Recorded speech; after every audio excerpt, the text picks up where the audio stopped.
என்றென்றும் சில விரல்களுக்கு நாம் நன்றி உடையவர்கள்.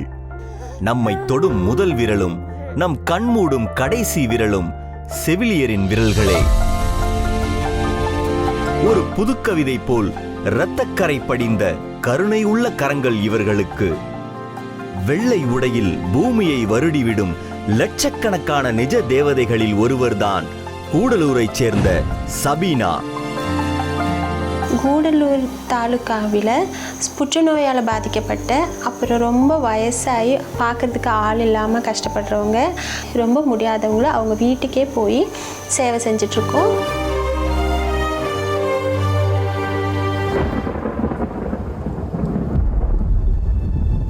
சென்ற வருடம் நம் நாட்டையே உலுக்கிய பெரும் துயரச் சம்பவம் கேரள மாநில வயநாட்டில் நிகழ்ந்த நிலச்சரிவு.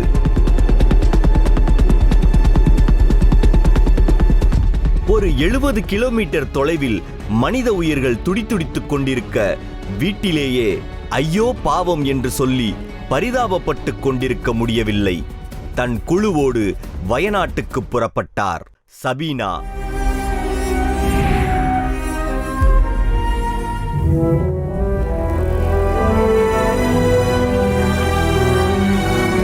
எங்கெங்கும் கேட்ட மரண ஓலத்தில் நரகம் போல் காட்சியளித்த அந்த இடத்தில் வீட்டை மறந்து, வீட்டில் இருக்கும் ஒரே மகளை மறந்து, மரித்தே போனாலும் பரவாயில்லை, அம்மக்களின் துயர் துடைக்க தன்னை ஒப்படைக்கத் தொடங்கினார்.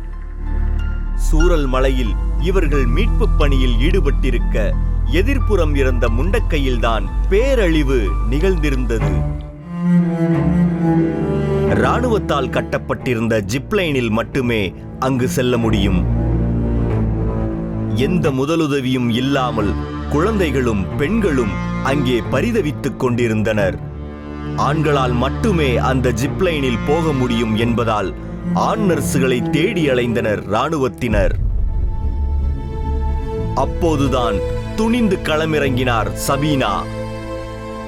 நான் வருகிறேன் என இவர் கை உயர்த்திய போது பலருக்கும் ஆச்சரியம்.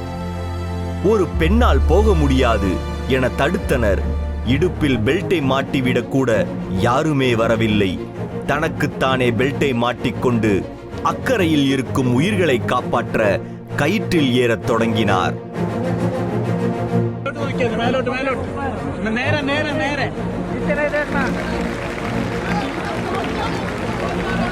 ஒரு நிஜமான தேவதை போலவே பறந்து சென்றார் சபீனா. மானம் வந்தால் வீரம் வருமே என்பார்கள். மற்றொரு உயிர் மீது கருணை வந்தாலும் வீரமும் துணிச்சலும் தானாய் வரும் என நிரூபித்திருக்கிறார் சபீனா.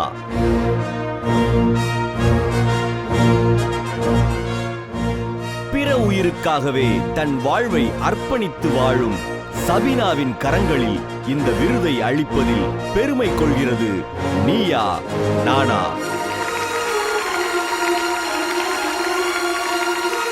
வருக சபீனா அவர்கள்.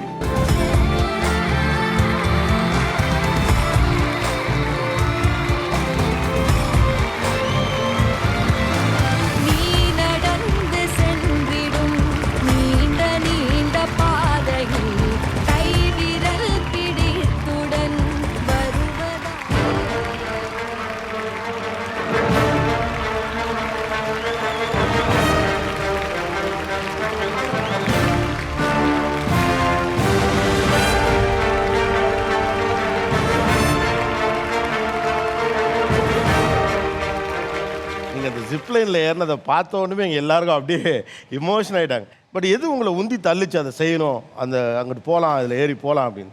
எப்படியும் ரெஸ்கியூ அங்கே இருக்கிறவங்க அந்த கயிறில் போகத்தான் செய்கிறாங்க. அந்த மாதிரி தானே, பொண்ணு ஆணுன்னெல்லாம் இல்லைல்ல சார். அப்போ எனக்கு அந்த இடத்துல அங்கே போகணுன்னு தான் தோணுச்சு சார். ஃபஸ்ட் அங்கே போகணுன்னு தோணுச்சு, போனேன் சார்.